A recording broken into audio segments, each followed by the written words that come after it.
అశ్వత్థామ మహాభారతం యుద్ధానంతరం తను ఎలాగైనా పాండవులను చంపుతానని అశ్వత్థామ దుర్యోధనునకు మాట ఇచ్చాడు. యుద్ధం చివరి రోజున అశ్వత్థామ రాత్రి వేళలో దాడి చేయడానికి పాండవుల శిబిరానికైతే వెళ్తాడు. అక్కడ పాండవులనుకుని ద్రౌపది పుత్రులైన 5 మంది ఉప పాండవులను చంపివేస్తాడు. ఇది తెలుసుకున్న పాండవులు అశ్వత్థామను వెంబడిస్తారు.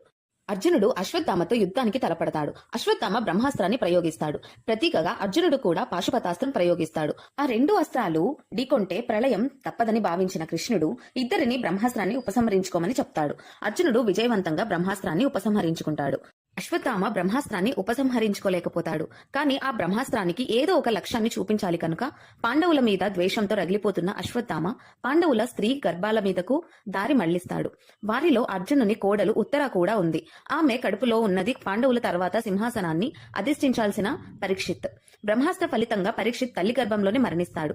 కానీ కృష్ణుడు తన యోగమాయతో మృతి చెందిన శిశువును తిరిగి బ్రతికిస్తాడు.